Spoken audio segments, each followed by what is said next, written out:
শিয়াদের প্রতি দুর্বল হয়ে শিয়াদের প্রতি মহব্বত দেখিয়ে কেউ আহলে হাদিস বলে দাবি করতে পারে না। কেউ সৌদি আরবের আলেমদের, সালাফি আলেমদের গালি দিয়ে, সৌদি আরবের এই বিজ্ঞানদের গালি দিয়ে কেউ নিজেকে সালাফি বলে দাবি করতে পারে না। সালাফি মানহাজ সম্পর্কে তার জ্ঞানই নেই। বাংলাদেশ সালাফি কই? যখন তালেবানরা 15 আগস্ট কাবুল দখল করলো, তখন সবাই হয়ে গেলেন কি তালেবান, তাই না? কি চমৎকার! আহারে, তালেবান ইমারত প্রতিষ্ঠা করেছে। কিসের ইমারত? ইসলামী ইমারত না সুফিবাদী ইমারত? যে ইমারতের মাধ্যমে আহলে হাদিস মাদ্রাসা বন্ধ হয়ে যায়, যে ইমারতের মাধ্যমে আহলে হাদিস মসজিদ বন্ধ করে, যে ইমারত এসে আহলে হাদিস বিখ্যাত আলেম শেখ মুতাওয়াক্কিলকে হত্যা করে, তারা কখনো ইসলামী ইমারতের উপর নয়, তারা সুফি ইমারতের উপর আছে। অত সহজ না। মুজাফফরকে জেলে দিলেও, হত্যা করলে, ফাঁসির কাঠটা চলালেও সুফিবাদের বিরুদ্ধে হুঙ্কার ছাড়বে ইনশাআল্লাহ। সালাফদের পক্ষেই কথা বলবে ইনশাআল্লাহ। থামেন, তাকবীর দেওয়ার দরকার নাই, আগে শুনেন, বক্তব্য বোঝার চেষ্টা করেন। ইন্নাল হামদুলিল্লাহ নাহমাদুহু ওয়া নাস্তাঈনুহু ওয়া নাস্তাগফিরুহু ওয়া নাউযু বিল্লাহি মিন শুরুরি আনফুসিনা ওয়া মিন সাইয়্যাতি আ'মালিনা মান ইয়াহদিহিল্লাহু ফালা মুদিল্লা লাহু ওয়া মান ইউদ্লিল ফালা হাদিয়া লাহু ওয়া আশহাদু আল লা ইলাহা ইল্লাল্লাহু ওয়াহদাহু লা শারীকা লাহু وأشهد أن محمدًا عبده ورسوله أما بعد فإن خير الحديث كتاب الله وخير الهدي هدي محمد صلى الله عليه وسلم وشر الأمور محدثاتها وكل محدثة بدعة وكل بدعة ضلالة وكل ضلالة في النار فأعوذ بالله من الشيطان الرجيم ومن يكفر بالإيمان فقد حبط عمله وهو في الآخرة من الخاسرين وقال تعالى الذين آمنوا ولم يلبسوا إيمانهم بظلم أولئك لهم الأمن وهم مهتدون عن أبي بكر رضي الله عنه قال قال رسول الله صلى الله عليه وسلم إن الله لا يقبل من العمل إلا ما كان له خالصا وابتغي به وجهه رواه النسائي بإسناد صحيح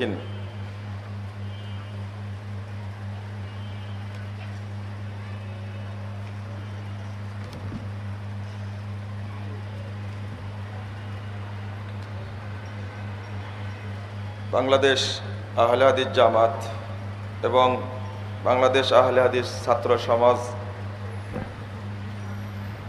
কর্তৃক আয়োজিত রাজধানী ঢাকার শরীটলা স্কুল মাঠে অনুষ্ঠিত 11তম জাতীয় তাবলীগ ইজতেমার মোহতারাম সভাপতি আমার শ্রদ্ধাভাজন উস্তাদ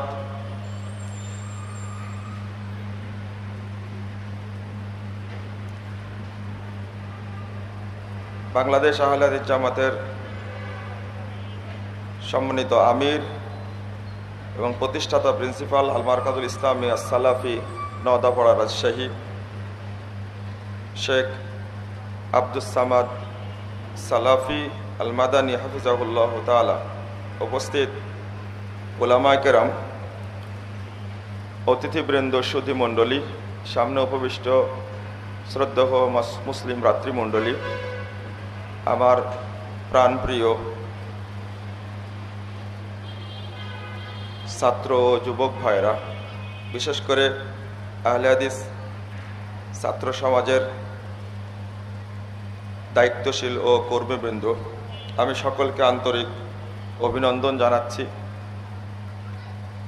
আল্লাহর কাছে দোয়া করছি আল্লাহ রব্বুল আলামিন যেন এই ইজতেমাকে কবুল করে নেন, আমিন। আল্লাহ যেন এই ইজতেমার মাধ্যমে আহলে হাদিস তরুণ দায়িত্বশীল কর্মীবৃন্দ এবং কর্মঠ দ্বীনী ভাইদের উপরে আল্লাহ যেন রহমত নাজিল করেন, বরকত নাজিল করেন, আমিন।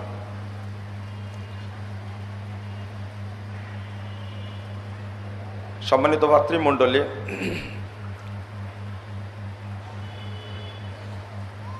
এই মঞ্চ সাংগঠনিক মঞ্চ। আমি গতবারও তো এসেছিলাম মনে হয় না, আলোচনা রেখেছিলাম। আলহামদুলিল্লাহ মাঝখানে বেরায়েদে একটা প্রোগ্রামে গিয়েছিলাম। বাংলাদেশ জমিয়তে সুবহানে আহলে হাদিসের বেরায়েত শাখা কর্তৃক আয়োজিত একটা প্রোগ্রামে অংশগ্রহণ করেছিলাম। আলহামদুলিল্লাহ নেতা কর্মীদের মঞ্চটা একটু ভিন্ন বা আলাদা। জুমার খুতবা একটা বার্তা দেয়, গ্রামের ইসলামী জালসা একটা বার্তা দেয়,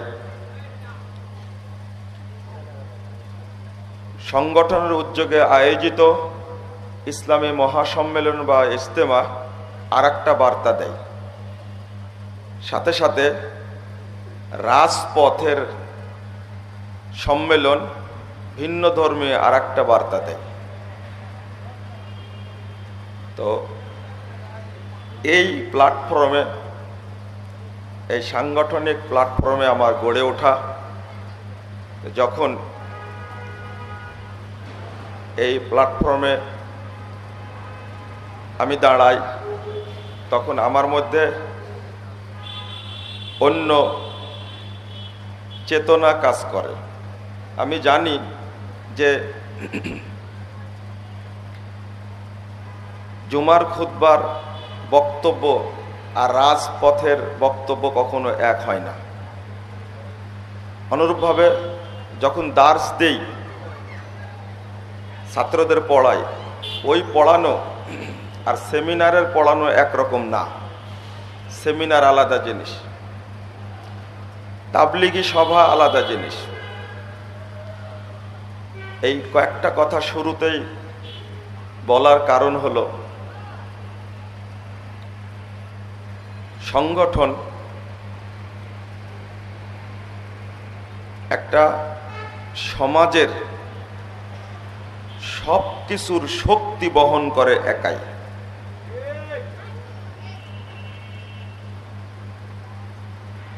শিক্ষার কথা বলবেন, সে শুধু একদিক সংস্কার করবে। জালসার কথা বলবেন, একদিক সংস্কার করবে। সংস্থার কথা বলবেন, সে তার একদিকে কাজ করছে। আমি কর্মীদেরকে মিলায়া পারি না। সত্য কথা যেটা বলছি, গতকালের বক্তব্যটা আমি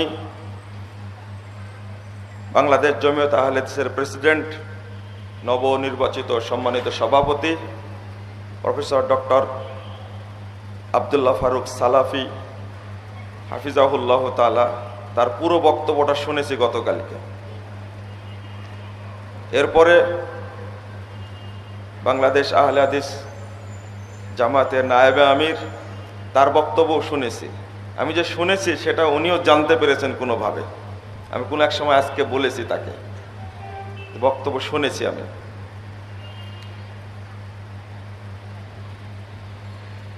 বয়স অল্প বোঝেন, কিন্তু আমি চলতে গিয়ে আলহামদুলিল্লাহ অনেকের সাথে আল্লাহ আমার চলার সুযোগ করে দিয়েছেন, আলহামদুলিল্লাহ। কিন্তু যে কথা আমি বলে থাকি সেইটা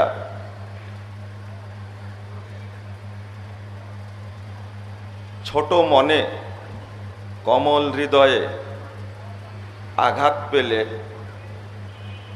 এটা কখনো ভোলা যায় না। তো সাংগঠনিক জীবনটা এটা বুঝদার, ত্যাগী, কর্মঠ, দূরদর্শী, অভিজ্ঞ, তাকওয়াশীল এবং বিচক্ষণ কর্মীকে সবসময় চেতনাশীল করে রাখে। আমি এতটুকু বুঝি।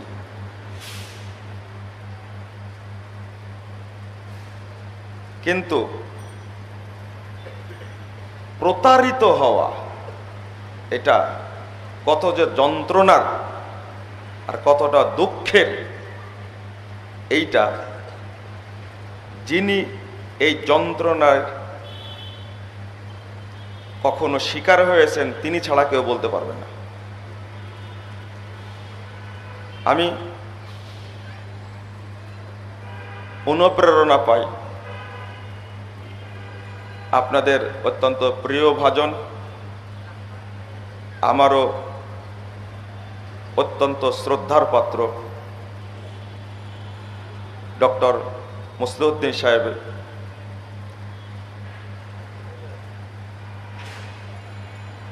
আমার অভিজ্ঞতায় যেটা দেখেছি, আমি আর কতটুকু জানি, সমাজে কাজ করার মতো, সমাজকে ধাক্কা দিয়ে জাগ্রত করার মতো, তরুণদেরকে দাঁড় করার মতো একবার শক্ত ভাবে দাঁড়িয়ে থাকবে, সংগ্রাম করবে, প্রাচীর সম, পাহাড় সম, হিমাদ্রির মতো বাধা পেরিয়ে ডিঙ্গিয়ে এগিয়ে যাবে, এইরকম চেতনা তৈরি করার মতো কোনো ব্যক্তিকে আমি পাইনি। এবং এটা নিয়ে ভাবতে গেলেও খুব কষ্ট হয়। তবে আল্লাহর কাছে বারবার বলি যে আল্লাহ, আর তুমি প্রতারণার জালে আর আবদ্ধ করো না। বন্ধুরা আমার, আমি তরুণ ছাত্রদের উদ্দেশ্যে অনেক সময় অনেক কথা বলে থাকি।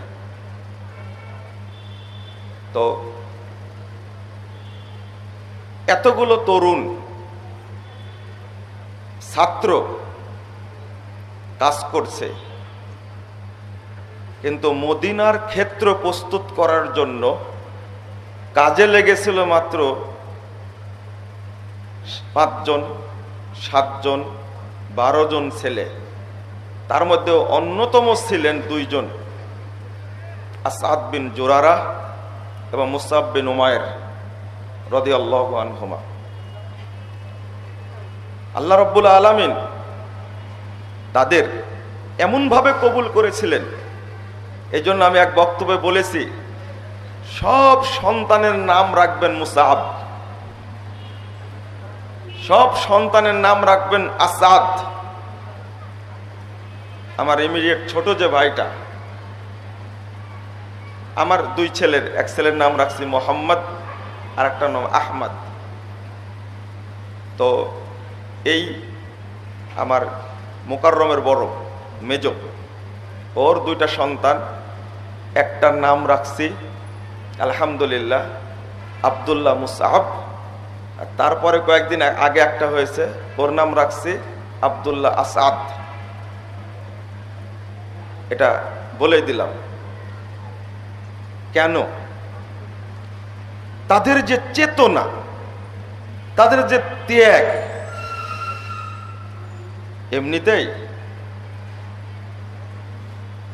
1840 সালে এডিনবার্গের ভাষণে টমাস কার্লাইল কেন ওই আকাবা কুবরার কথা স্মরণ করে বলেছিলেন এই কথাটা, যে মোহাম্মদ এমন একটা কাফেলা তৈরি করলো যে আরব জাতিকে কেউ চিনত না, তারা শুধু ছাগল চড়াতো, কিন্তু এমন একটা বিধান তাদেরকে দিল, সেই পূর্ব দিল্লি থেকে পশ্চিম গ্রানাডা পর্যন্ত মাত্র 100 বছরের মধ্যে মোহাম্মদের আদর্শ জয়লাভ করল।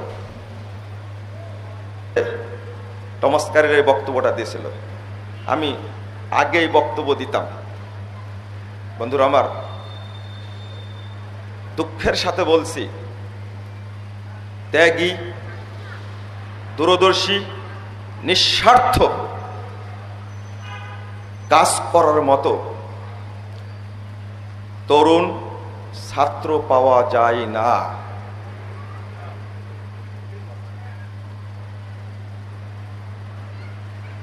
যাদেরকে দেখা যায়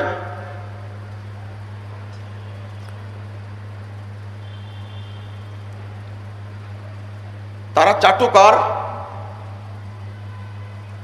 তারা স্বার্থপর,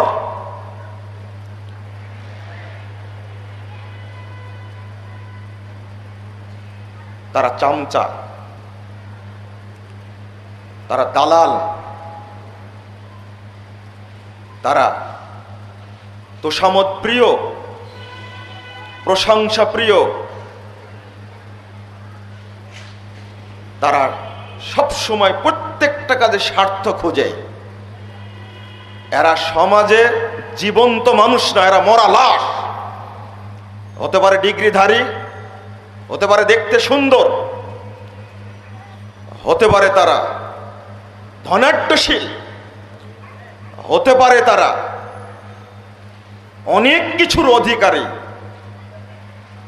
তবে সমাজের ভবিষ্যৎ না, এরা সমাজের জন্য মহামারী ভাইরাস।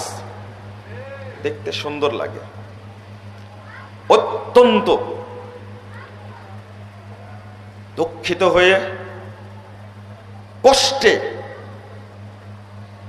এই মুনাফিকি, প্রতারণা, ধাপ্পাবাজি, ধোঁকাবাজি, স্বার্থপরতা, অহংকার, আমিত্ব,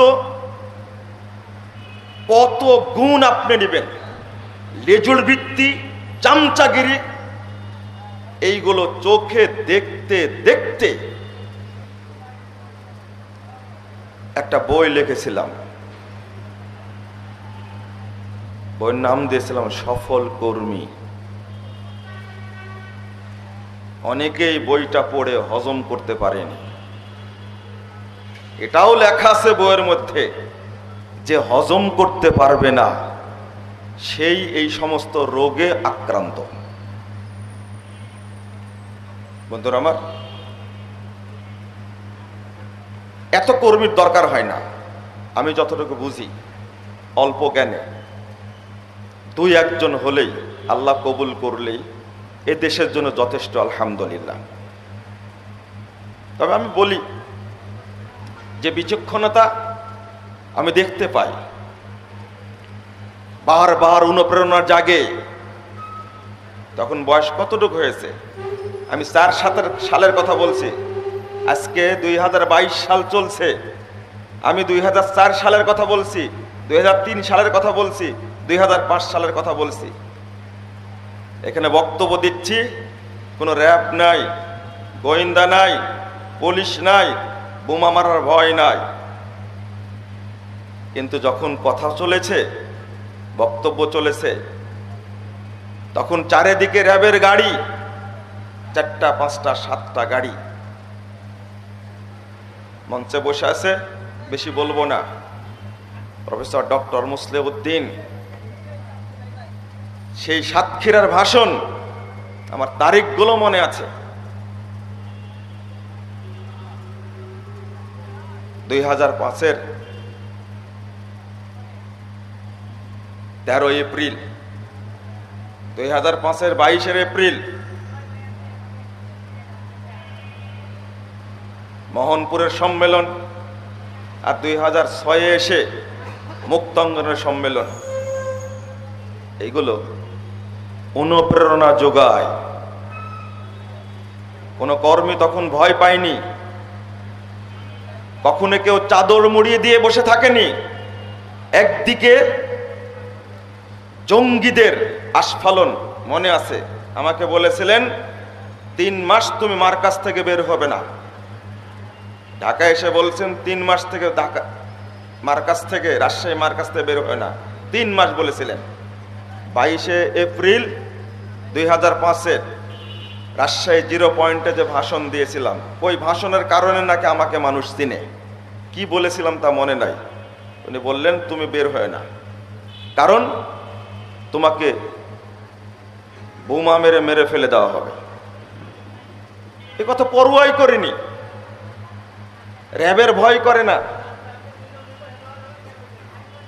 আমার ফার্স্ট ইয়ার পরীক্ষা চলছে, সেই সময়ের অবস্থা, একটা ফার্স্ট ইয়ারে পরীক্ষা দিতে গিয়ে 4 জায়গা চেঞ্জ করেছি।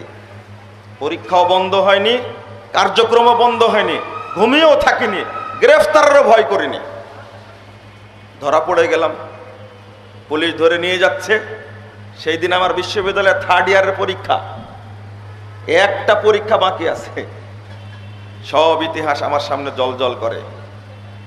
বন্ধুরা আমার, আজকে শান্ত পরিবেশ, অনেকগুলো লেখনী, অনেকগুলো বক্তা, অনেক আলেম, অনেক মুদাররিস, কিন্তু সমাজকে জাগানোর একজন পুরুষও নাই। কে জাগাবে সমাজকে? বরং অলসতা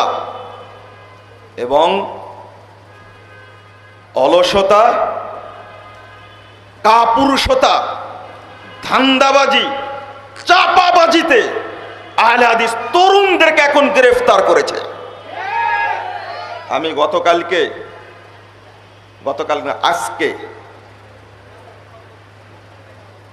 ফোন দিয়েছিলাম যে স্টুডেন্ট কনফারেন্স হবে দারুল হুদা ইসলামী মহাসম্মেলনে, শুক্রবার 18 তারিখ সকাল 9টায় শুরু হবে। সেখানে প্রধান অতিথি থাকবেন অধ্যাপক ডক্টর মুসলিহ উদ্দিন ইনশাআল্লাহ। অতএব আপনি সংগঠনের, এই তরুণ ছাত্র সংগঠনের সভাপতি হিসাবে এই প্রোগ্রামে আপনি উপস্থিত থাকবেন। আমি বলেছি, দাওয়াত দিয়েছি। বন্ধুরা আমার, আমি নিরাশ নই, আল্লাহর কসম করে বলছি আমি নিরাশ নই, আমি আশাবাদী। যেটা যখন করতে গেছি আল্লাহ রব্বুল আলামিন আমাকে সেটাতে সহযোগিতা করেছেন, আলহামদুলিল্লাহ।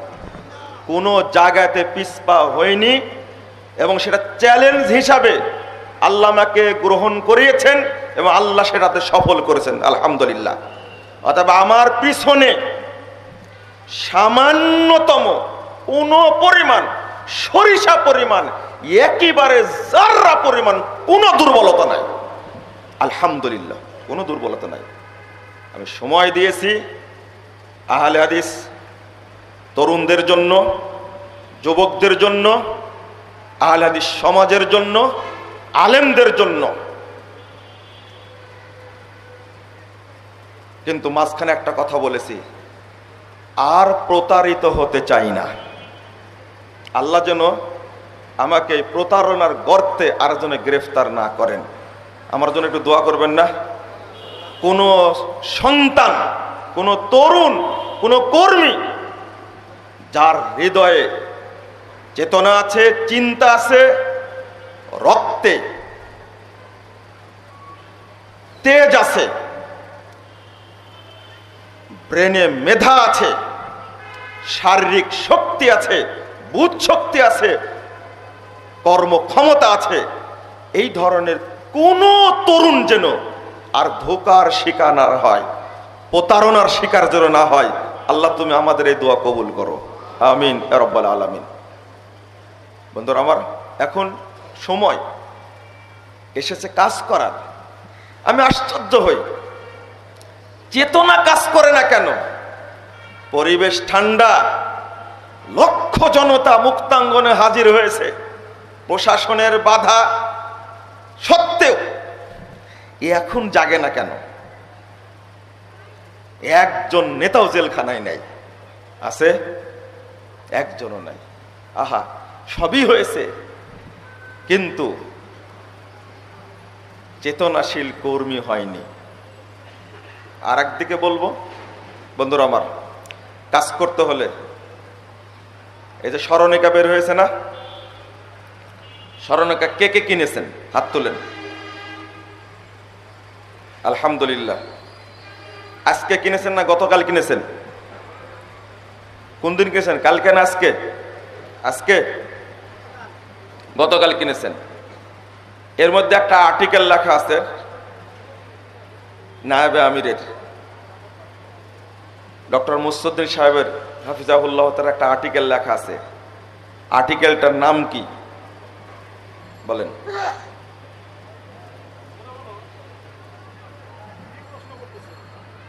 এরাও বলতে পারবে না। আর্টিকেলটার নাম কি?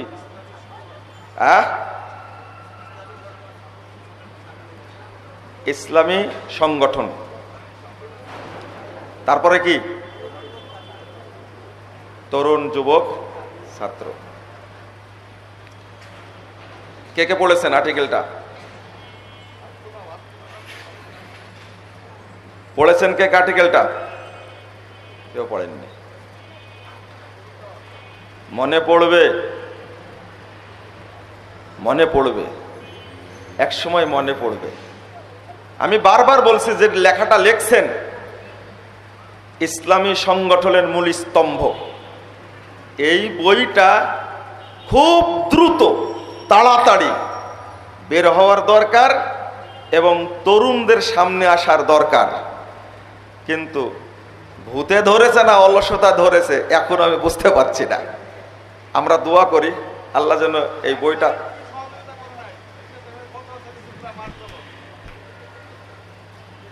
একটা কোটেশন আমার কাছে চেয়েছেন।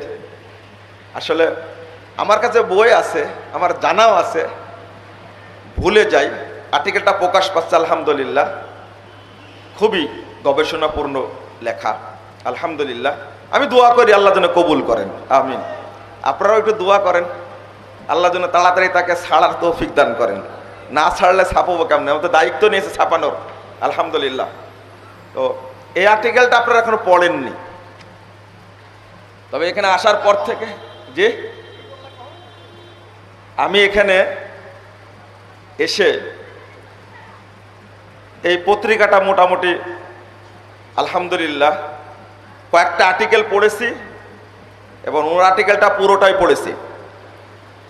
আসহাবে উখদুদ জয় হলো এই আগুনের গর্তে পড়ার পরে ৭০,০০০ মানুষ যে জান্নাতে গেল মাত্র একজন তরুণ ছেলের কারণে। তার নাম কি কে বলতে পারে?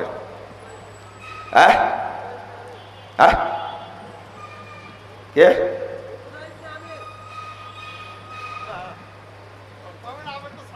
না, এটা তো ঈসা আলাইহিস সালাম আসার ৭০ বছর আগের ঘটনা, যেটা ইমাম তিরমিজি উল্লেখ করেছেন, সহিহ মুসলিমে বিস্তারিত এসেছে।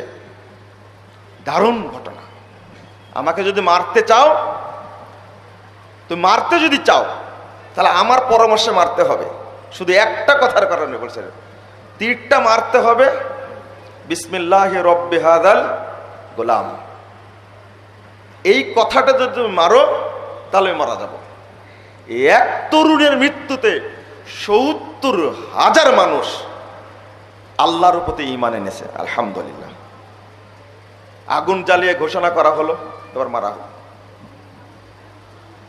এক মা তার ছোট বাচ্চাকে নিয়ে ঝাঁপ দিতে চাচ্ছিল না। ৪ জন যে শিশু বাচ্চা, দুধের বাচ্চা মুখ খুলেছিল, তার মধ্যে এক বাচ্চা, দুধের বাচ্চা বলছেন, ইয়া উম্মাহ ইসবিরি ওয়া আনতি আলাল হক। বাচ্চা কিনে ঝাঁপ দিবে না, কিন্তু আল্লাহ বাচ্চার মুখ খুলে দিয়েছে। অবশেষে মহিলা বাচ্চা নিয়েই আগুনে ঝাঁপ দিয়েছে। আসলে কি আগুনে ঝাঁপ দিয়েছিল তারা? কোথায় ঝাঁপ দিয়েছিল? জান্নাতে। কোথায়? জান্নাতে ঝাঁপ দিয়েছিল। আল্লাহু আকবার। এই যে যে ঘটনাকে, যে তরুণকে লক্ষ্য করে যদি পড়েই থাকেন, তোমরা বলো তো দেখি, কার মনে রাখছো? তোমরা ভুলে গেছো। এই একটা পরীক্ষায় যথেষ্ট। একটা আর্টিকেল এসে র্যাক ডে পড়লাম, তাকুয়া লিখছেন গোলাম আজম সাহেব। তারপরে স্বাধীনতা একটা কবিতা লিখছেন মধ্যে, পুরোটাই পড়লাম, ভালো লেগেছে আলহামদুলিল্লাহ। আপনারা পড়েননি তো জানবেন কি করে? একটা ছোট্ট মেয়ে লিখেছে, আমি পত্রিকা পড়ি না, শিরোনাম। হ্যাঁ, আপনার মেয়ে মালিহা, এই মালিহা আপনার মেয়ে? দেখেছি ন্যাংটা কালিং তো, ছোটতে মনে নাই, 2006 সালে দেখেছি মালিহা, আমি পত্রিকা পড়ি না, শিরোনাম এটা না? এটা তো শিরোনাম। আমি মনোযোগ দা পড়েছি, আপনারা কেউ পড়েননি।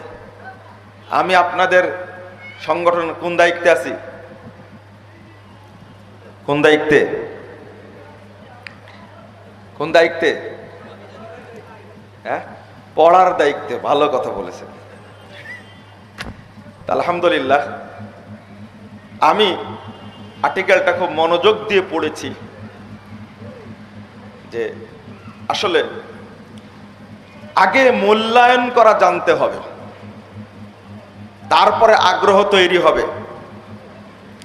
তরুণরা দাওয়াত দিতে গিয়ে ধরা খায় কেন? তার কিছু কারণ আছে। আমাকে বিষয় দেওয়া হয়েছিল, যেটা আয়াত সেটা পড়েছি, হাদিস সেটা পড়েছি, কিন্তু শেখ ডক্টর মুসলিউদ্দিন সাহেবের বক্তব্য আমাকে অন্যদিকে নিয়ে গেছে। আমি দেখছেন অসুস্থ ভাব বসেছিলাম, খুতবাতে ভালো বক্তব্য দিতে পারিনি আজকে, মনে করছে অল্প কথা বলে ছেড়ে দেব। বন্ধুরা আমার, তরুণ, হ্যাঁ, তাবলিগ ছাড়বে না। इस हराम में इमाम नसाई भी शहीद हुए, जहाँ जहाँ मेरा कत्ल के लिए मंसूरा हो रहे हैं, मैं अपने कत्ल के लिए आमादा हो, बस इस तबलीग से बाज ना होंगे বলেছিলেন সৈয়দ নাজির হোসেন দেহলভি মিনা প্রান্তরে গিয়ে, যখন ষড়যন্ত্র হয়েছিল তাবলিগ ছাড়বে না, তার জন্য এই কথাটা চট করে চলে আসলো। বাস্তবিক বন্ধুরা আমার, আমি যেটা বলতে চাচ্ছি, কেন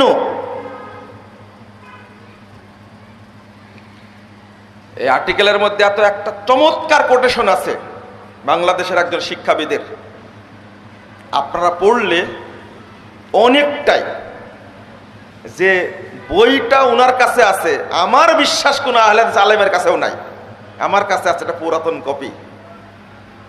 ডক্টর আব্দুল বারী রহিমাহুল্লাহ, প্রফেসর ডক্টর আব্দুল বারী রহিমাহুল্লাহ, তিনি এই কোটেশনটা উল্লেখ করেছেন।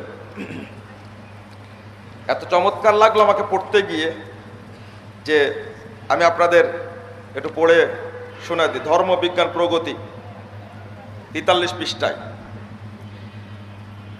তবু এ সাধনায় আমাদের জয়লাভ করতেই হবে। ভাষাটা, তবু এ সাধনায় আমাদের জয়লাভ করতেই হবে, আর বিজয়ীকে সম্ভব করতে পারেন একদল সৎ, ধর্মভীরু, নির্লোভ, বুদ্ধিমান, সহানুভূতিশীল ও নিবেদিত প্রাণ কর্মী।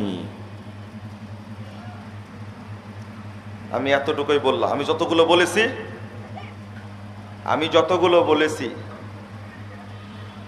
আমি তো অত জানি না, অতগুলো মনে রাখতে হবে না। এই কয়েকটা কথা, মারা গেছেন, এটা আজকে সাদকা জারিয়া তার জন্য। এই বইটাও কেউ নাম জানে না, ধর্মবিজ্ঞান প্রগতি। কেউ শুনেছে বইটার নাম? প্রফেসর ডক্টর বারী রহিমাহুল্লাহ এটাতে লিখে গেছেন, সৎ, ধর্মভীরু, নির্লোভ, বুদ্ধিমান, সহানুভূতিশীল ও নিবেদিত প্রাণ কর্মী, এদের দ্বারাই সমাজ সফল হবে ইনশাআল্লাহ। আমিও এই লেখাটা কোট করেছি যখন বক্তব্য দিয়েছি 2006 সালে 5 সালে, আমার মনে আছে পাবনায় একটা বক্তব্য দিতে গিয়ে এটা কোট করেছিলাম। আমার মনের সাথে মিলে গিয়ে কোট করেছেন শেখ। এই জন্য আমি আন্তরিকভাবে ধন্যবাদ জানাচ্ছি, অভিনন্দন জানাচ্ছি। আল্লাহ রাব্বুল আলামিন যেন তাকে হায়াতে তৈয়বা দান করেন, আমিন। বন্ধুরা আমার, লোভ থাকলে কর্মী হওয়া যায় না। কি কথা লিখছেন এখানে, সহানুভূতিশীল। আমাদের কারো মধ্যে সহানুভূতি নাই। আবার লিখছেন নিবেদিত প্রাণ। নিবেদিত কাকে বলে, প্রাণ আবার কাকে বলে সেটাও জানি না। শেষে কথাটা লিখেছেন কর্মী। এরপরে সমাজের সকল স্তর থেকেই হোক এদের উদ্ভব, বলুন আলহামদুলিল্লাহ। এটা যে কত গুরুত্বপূর্ণ, যেটা আজকে বলে আসছে খুতবায়।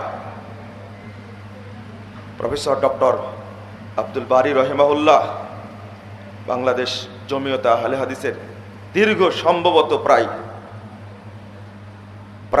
1960 সালের 4 জুন মারা গেছেন আব্দুল্লাহ আল কাফি আল কুরাইশি রহিমাহুল্লাহ। ডক্টর আব্দুল বারী রহিমাহুল্লাহ মারা গেছেন 2003 সালের 3রা জুন। দীর্ঘ 43 বছরের সভাপতি।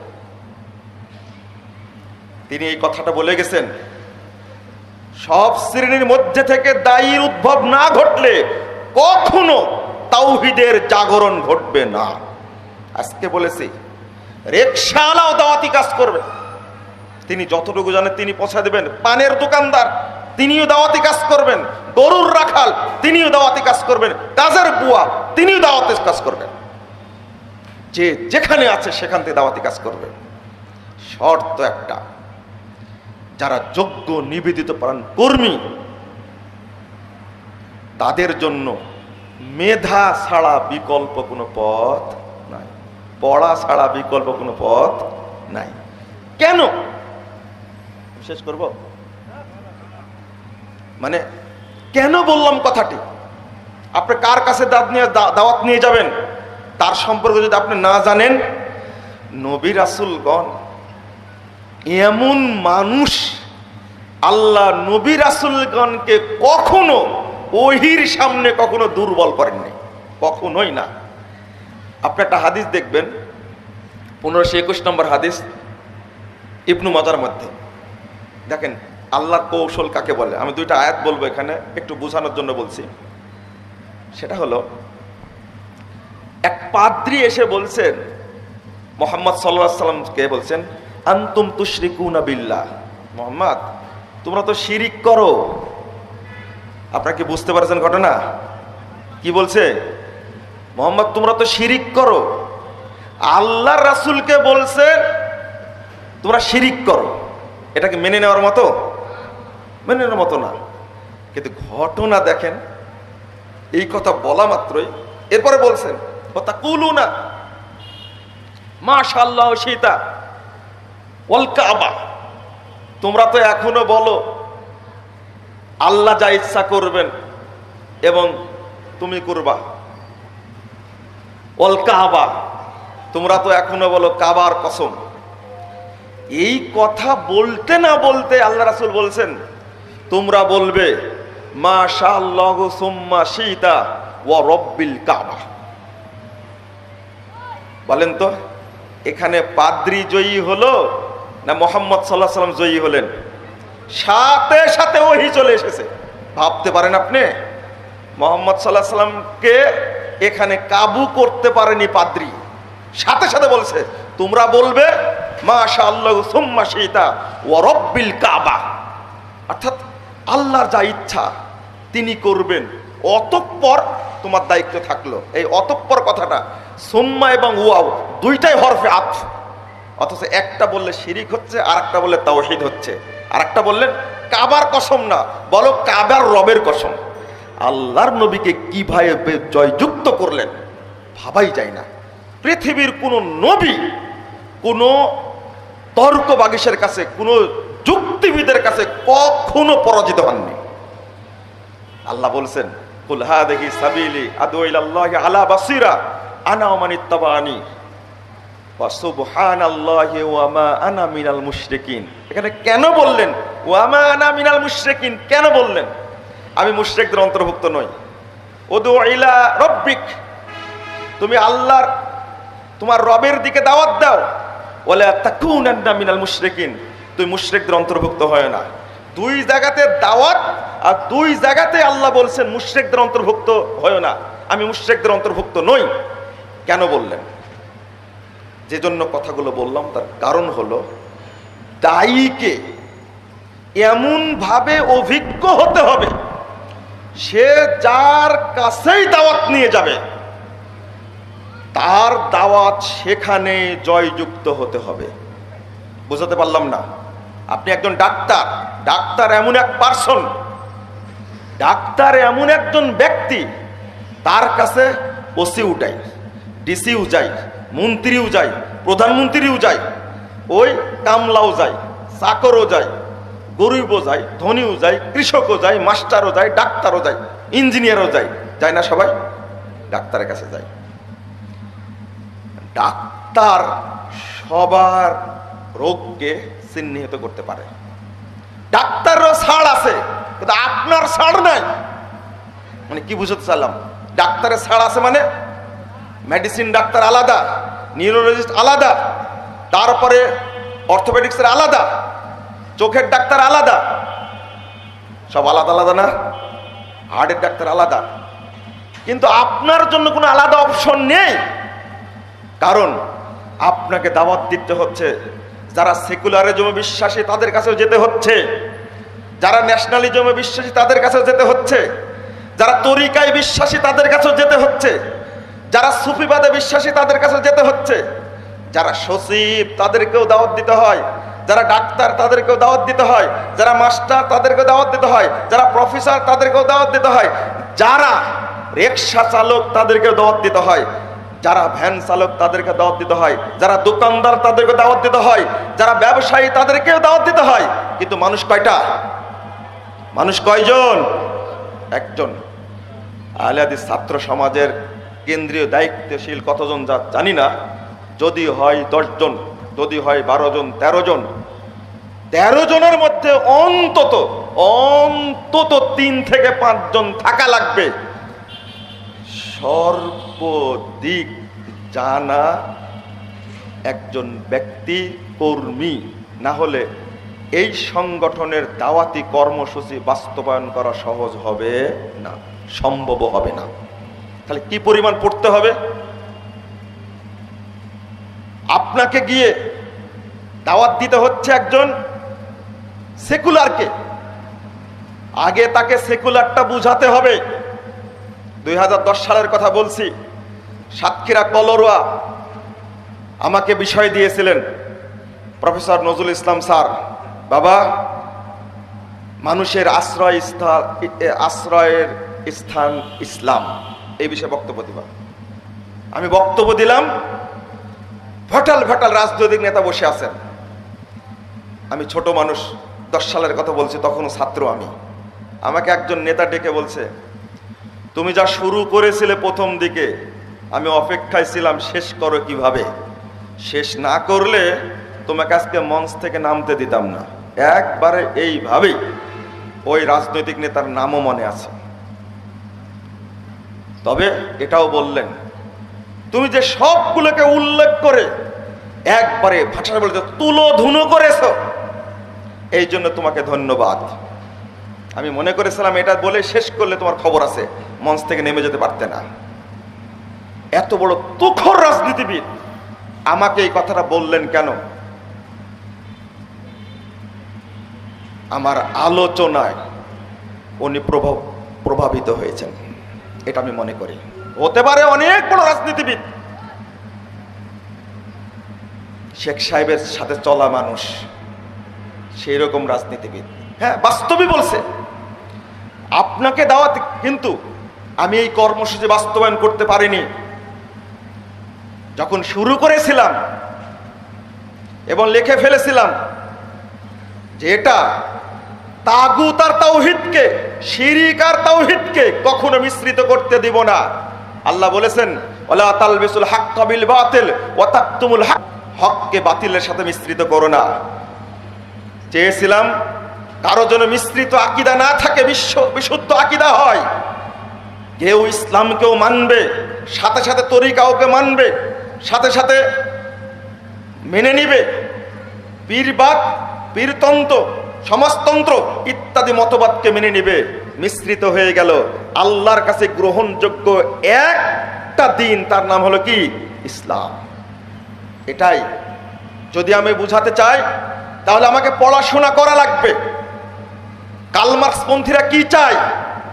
বাংলাদেশে বহু কমিউনিস্ট আছে, নামাজও পড়ে, হজও করে, আবার কার্ল মার্কসের আকীদাও লালন করে। কি আছে না? এটা মাও সেতুকের আকীদা লালন করে। আমার এক স্যার, আমি তাকে স্যার বলে সম্বোধন করি, মারা যাচ্ছেন, সামনে কুরআন না, দেখছি কার্ল মার্কসের ছবি আছে, বই পড়ছেন। আমাকে যাওয়া দেখে বলছে, মুজাফফর দেখো, কার্ল মার্কসের আদর্শ যতদিন বাংলাদেশে বাস্তবায়িত না হবে ততদিন বৈষম্য দূর হবে না, ততদিন মানুষ শান্তি পাবে না। কি বুঝলেন আপনি? নামাজি তো ওই কার্ল মার্কস পন্থী এই বুড়ার বেন কে খাবে? লাগবে ডক্টর মুসলিহুদ্দিনকে। যারা বাংলাদেশে তথাকথিত মিথ্যা উসুলবিদ, যারা ফিকহি উসুল নিয়ে বিতর্ক করে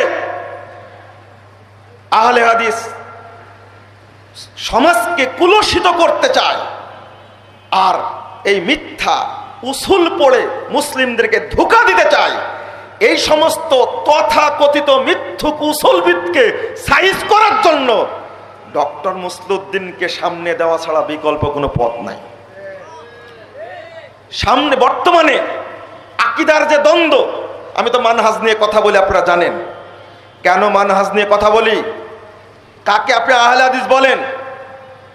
যেদিন থেকে মানহাজ বুঝা শিখেছি সেদিন থেকে আমাকে নিজেকেও সালাফি মনে হয় না।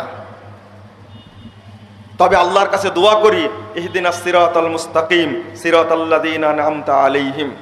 আমি দোয়া করি আল্লাহর কাছে, মানহাজ এমন জিনিস, সালাফিদের গালি দিয়ে কেউ কখনো সালাফি হতে পারে না, এটা মনে রাখবেন। শিয়াদের প্রতি দুর্বল হয়ে, শিয়াদের প্রতি মহব্বত দেখিয়ে কেউ আহলে হাদিস বলে দাবি করতে পারে না।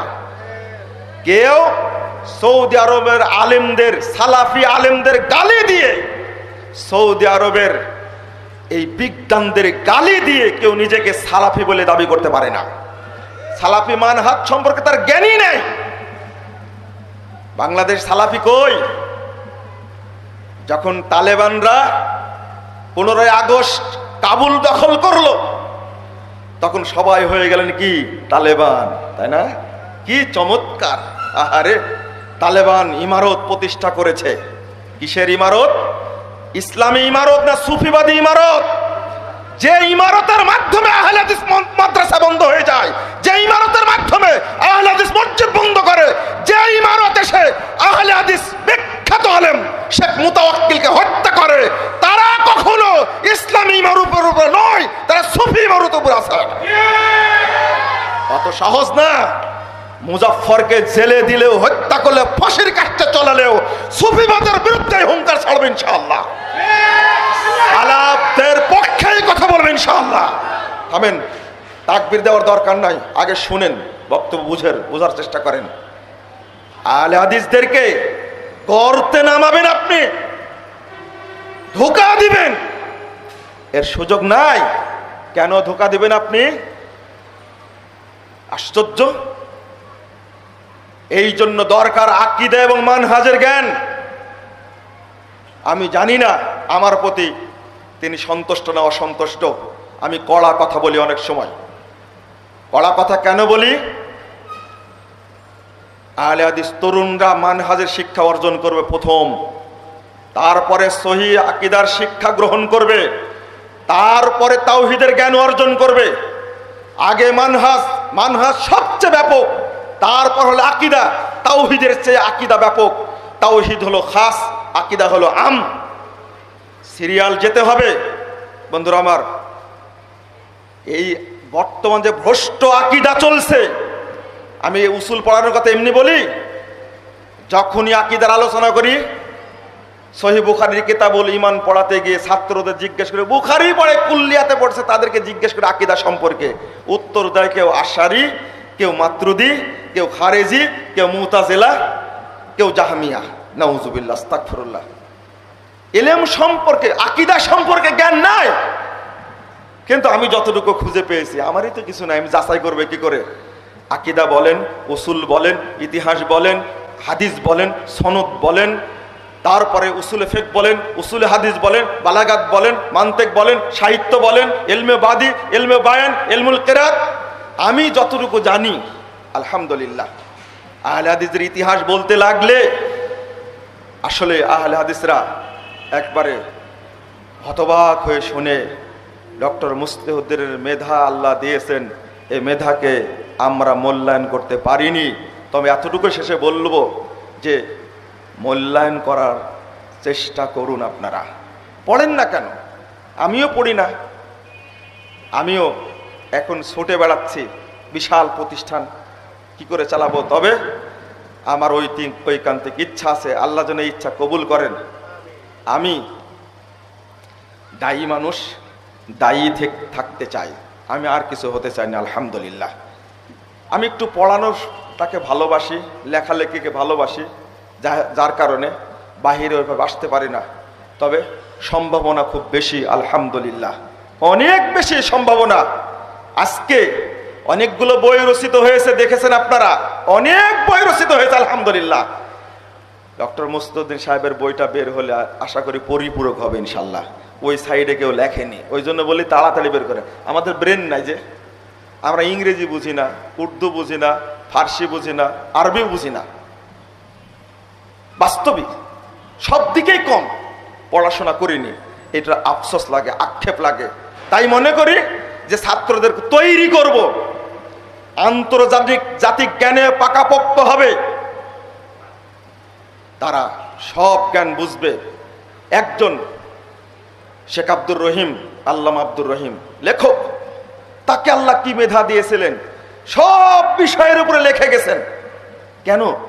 আব্দুর রহিম সাহেবের কথা, বেদাতের উপরে বই, শিরিকের উপরে বই, ইতিহাসের উপরে বই, হাদিসের উপরে বই, অনুবাদের বই, এত লেখছেন। মানে ইতিহাস লিখতে গিয়ে ইংরেজি না জানলে কিভাবে লিখবেন? উর্দু জানেন, আমরা কিছুই জানি না। এই কয়েকদিনে, কয়েক বছরে সেকুলাররা, নাস্তিকরা বাংলাদেশের শিক্ষা ব্যবস্থাকে চেঞ্জ করে দিয়েছে মাত্র 70 থেকে 80 বছরের মধ্যে। আগে যখন একজন ব্যক্তি আলেম হতেন, তিনি ইংরেজির পণ্ডিত হতেন। আল্লামা আব্দুল্লাহ আল কাফি আল কুরাইশি রাহিমাহুল্লাহ কি ইংরেজি জানতেন না, ফার্সি জানতেন না, আরবি জানতেন না? বর্তমানে আলেম হচ্ছে এই 70, 30, 40 বছর ধরে আলেম হয়েছে, আরবিও ভালো করে জানে না, ইংরেজিও ভালো করে জানে না, অর্থনীতিও জানে না, রাজনীতিও জানে না, সমাজনীতিও জানে না, কোরআন হাদিসও জানে না। এই কৌশলটা ছিল ইংরেজদের কৌশল, এটাই বাস্তবায়িত হয়েছে। বন্ধুরা আমার, এখন সামনে যেতে হবে, এটা বিজ্ঞানের যুগ, এটা বিজ্ঞানের যুগ। কিছু নাস্তিক তৈরি হয়েছে, উনি ভালো করে বলতে পারেন, শিক্ষার নামে অপশিক্ষা চালু করে এক মন্ত্রী বিদায় হয়েছে, যার শিক্ষাগত কোনো যোগ্যতা হয় না, শিক্ষামন্ত্রী থেকে তার 12টা বাজিয়েছে। আর আজকে আমরা সব কালিকুরাম দেখুন, বোর্ডের কালিকুরাম দেখলাম, মাদ্রাসা বোর্ডের কালিকুরামের যে ঢোকাইছে, আমি নাকে কান্না কান্দি না। আমি বললাম, তোমরা চিল্লাও, আমি মুসলমান, আমার সন্তানকে আমি বিশুদ্ধ কারিকুলামে পাঠদান করাবো, আমি মুসলমান আলেম তৈরি করব। বাংলাদেশে প্রত্যেকে যদি আলেম তৈরি করে, নাস্তিকদের বিরুদ্ধে কথা বলা লাগবে না, এই সন্তানে আলেমরাই ওই নাস্তিকদেরকে তাড়াই দেবে বাংলাদেশ থেকে ইনশাআল্লাহ। ওদের বিষয়ে কথা বলবো কেন? কারিকুলাম চেঞ্জ করার জন্য ওয়াজ করবো কি জন্য? আপনার প্রত্যেক সাথে, আমি তো মুসলমান, আমার সন্তানকে আমি তাওহীদ শিক্ষা দিব, আমার সন্তানকে আমি আলেম বানাবো, আমার সন্তানকে আমি হাফেজ বানাবো। ওই নাস্তিকদের বিরুদ্ধে কাউ করার কোনো সুযোগ নাই। তারাই বড় হলে, তারাই বিসিএস ক্যাডার হবে, তারাই জজ হবে, তারাই ব্যারিস্টার হবে, তারাই সচিব হবে, তারাই ডিসি হবে, তারাই এসপি হবে ইনশাআল্লাহ আগামী দিনে। তো ওই নাস্তিকদের যারা শিক্ষা, ইসলামী শিক্ষা তুলে দেওয়ার জন্য কাউ করছে, প্রচেষ্টা করছে, দালালি করছে, তাদের বিরুদ্ধে চিৎকার করা লাগবে না। এই জন্য প্রতিষ্ঠানের পিছনে একটু সময় দিতে হয়। কিন্তু এখানে সময় দেওয়ার লোক না। পড়াতে গিয়ে মানহাজ পড়াতে হয়, আকিদা পড়াতে হয়, উসুল পড়াতে হয়, বালাগাতও পড়াতে হয়। কোন দিকে যাবেন আপনি? গতদিন একটা বক্তব্য দিয়েছে আমার উস্তাদ, বলছেন তাফসির তো শেষ করে দিলে দেশ থেকে। আমাদের তাফসির মাহফিল বহু আগে শেষ করেছি, তা আপনাদেরই লজ্জা নাই এখনো নাম দেন তাফসির মাহফিল। তাফসির কারা করতে হবে, কারা করতে পারবে এটা কি জানেন আপনারা? জানেন না? শর্ত পড়েননি? আল ইতকান ফি উলুমিল কোরআনের মধ্যে 15টি শর্ত উল্লেখ করেছেন আল্লামা সুয়ুতী রাহিমাহুল্লাহ। একটা শর্ত জানে না, কোরআনের ইবারত পড়তে জানে না, আরবি ইবারত পড়তে জানে না, নাম লিখছে আল্লামা মুফাসসিরে কোরআন। বিশাল ব্যাপার একটা। লা ইলাহা ইল্লাল্লাহ। বন্ধুরা আমার, আমি কথা বলতে গিয়ে অনেক কথা বলেছি। আজকে সব মতবাদের সাথে আপনাকে ফাইট করতে হবে, তবেই বুঝাতে পারবেন। ইখওয়ানি মতবাদ নাই, আছে না মতবাদ? শিয়া মতবাদ নাই বাংলাদেশে, বলেছি সেদিন বাংলাদেশে কোনো হানাফি নাই। যারা ইসলামপন্থী, আব্দুল হাই লাখনবী বলছেন, হয় সে মুরজিয়া, না আসলে মুতাজিলি, না আসলে শিয়া, না হলে জাইদিয়া। কই হানাফি কই? আমি না। আজকে বাংলাদেশের প্রেক্ষাপটে সুফিবাদ সম্পর্কে জেনে উপস্থাপন করতে হবে তাদের বিরুদ্ধে। আপনাকে ইখওয়ানির বিরুদ্ধে স্পষ্ট উল্লেখ করতে হবে। শেখ বলে গেছেন, ইখওয়ানিরা সুকৌশলে, মওদুদীপন্থীরা সুকৌশলে আহলে হাদিসদেরকে চিত্রিত করছে মাদখালি বলে। এই দালালগুলোই ব্রিটিশ বিরোধী আন্দোলনের সময় আহলে হাদিসদেরকে ওহাবি বলে চিত্রিত করেছিল। এই ওহাবি নাম কাটতে অনেক সময় লেগেছে। আজকে সুকৌশলে আহলে হাদিসদেরকে বানাচ্ছে মাদখালি। আমরা কি মাদখালি? ধান্দাবাজ। সৌদি আরবের আলেমদেরকে গালি দাও। সৌদি আরবের খেজুর যখন আসে তখন লুটপাট করে খাও। সৌদি আরবের মসজিদ যখন আসে লুটপাট করে খাও। সৌদি আরবের টাকা আসে লুটপাট করে খাও। আর সৌদি আরবের আলেমদেরকে, শাসকদেরকে গালি দাও, শিয়াদের দালালি করো। তোমাদের লজ্জা নাই, শরম নাই? উপস্থাপন যখন করেছি, ফুলতুলি এক ব্যবসা করছে, চন্দ্রপুরি এক ব্যবসা করছে, আটরশি এক ব্যবসা করছে, চরমনের এক ব্যবসা করছে, কাদেরি এক ব্যবসা করছে, সিস্তি এক ব্যবসা করছে, নকশবন্দি এক ব্যবসা করছে, আহলে কোরআন এক ব্যবসা করছে, কাদিয়ানীর এক ব্যবসা করছে, শিয়ার এক ব্যবসা করছে। এরপরে আপনার ব্যবসা বাহাইর এক ব্যবসা করছে, হিজবুত তাওহীদ নামের ভণ্ড এ এক ব্যবসা করছে। সবগুলো ভুয়া, সবগুলো তাগুত, এইগুলোর সাথে ইসলামের কোনো সম্পর্ক নাই। তরুণ ভাইরা, তোমাদের বুঝতে হবে, মনে রেখো, তোমরাই আগামী দিনের ভবিষ্যৎ ইনশাআল্লাহ। তোমাদের দ্বারাই সমস্ত ভ্রষ্ট মানহাজ দূর হয়ে যাবে, সালাফি মানহাজ প্রতিষ্ঠা লাভ করবে ইনশাআল্লাহ। আমি এটাই আল্লাহর কাছে দোয়া করি। নিরাশ হওয়ার কোনো কারণ নেই। কেন নিরাশ হবে? আলহামদুলিল্লাহ, দাওয়াত দিচ্ছি সবাইকে। আগামী 17 এবং 18 তারিখের মহাসম্মেলনে, দারুল হুদা ইসলামী সম্মেলনে আপনারা আসবেন। দাওয়াত দিচ্ছি আপনাদেরকে। আমি শেখকে বলেছি, বক্তব্য যেটা দেওয়ার, জাতির উদ্দেশ্যে আপনার ভাষণ যেন হয়। আমি এখন আপনাদের সামনে বলছি, আজকে আহলে হাদিসদের বাধা দিচ্ছে, মসজিদ বন্ধ করছে, পুড়িয়ে দিচ্ছে আহলে হাদিস তরুণরা। যদি এই তরুণরা হতো 2006 সালের তরুণ, 2007 সালের তরুণ যদি হতো, বাংলার বুকে কোনো আহলে হাদিস মসজিদ করে ভাঙতে পারতো না বেদাতিরা। এটা আমি বিশ্বাস করি। আজকে আমাদের সামনে এত এমপি, মন্ত্রী, সচিব, এত ডিসিএসপি আহলে হাদিস থাকতে ভোলার আহলে হাদিস মসজিদ পুড়ে দেয়, ফরিদপুরের মসজিদ ভেঙ্গে দেয়, নাটোরের মসজিদ পুড়ে দেয়, বগুড়ার মসজিদ ভেঙ্গে দেয়, ব্রাহ্মণবাড়িয়ার মসজিদ তালা মেরে দেয় বেদাতিরা। এই সমস্ত নাক কাটা, লেস কাটা বেদাতি, তারা মাজার বন্ধ করতে পারে না, বরং মাজারে ব্যবসা করে। যাত্রা বন্ধ করে না, কনসার্ট বন্ধ করে না, সিনেমা হল বন্ধ করে না, ন্যাংটা টিভি চ্যানেল বন্ধ করার আবেদন জানে না। ওরা চেষ্টা করে আহলে হাদিস মসজিদ কিভাবে বানানো যায়। একটা পাক পাঞ্জাতন ছিঁড়েছি তো, পাক পাঞ্জাতন মানে কি 5 কলি। হায় দুঃখের সাথে বলি, যে দেশে মসজিদের চেয়ে 5 কলির দাম বেশি, ওই দেশে কিভাবে দাওয়াতি কাজ করবেন? একজন ব্যক্তি বলছে মামলা তৈরি হচ্ছে। আমরা ব্যাপক মামলা করে ফোন দাও। আহলে হাদিসরা মামলা হামলা ফাঁসিকে কখনো ভয় পায় না। বেয়াদব আমাকে বলছে টুপি ছিঁড়ার কারণে মামলা হচ্ছে। তোমরা যতগুলো মসজিদ ভেঙ্গেছো, তালা দিয়েছো, পুড়িয়ে দিয়েছো, তোমরা বেদাতি। তোমাদের নামে কয়টা মামলা হওয়া উচিত? তোমাদের কাছে মসজিদ এসে টুপির মূল্য অনেক বেশি। আল্লাহ তোমাদের হেদায়েত দান করুক, আমিন।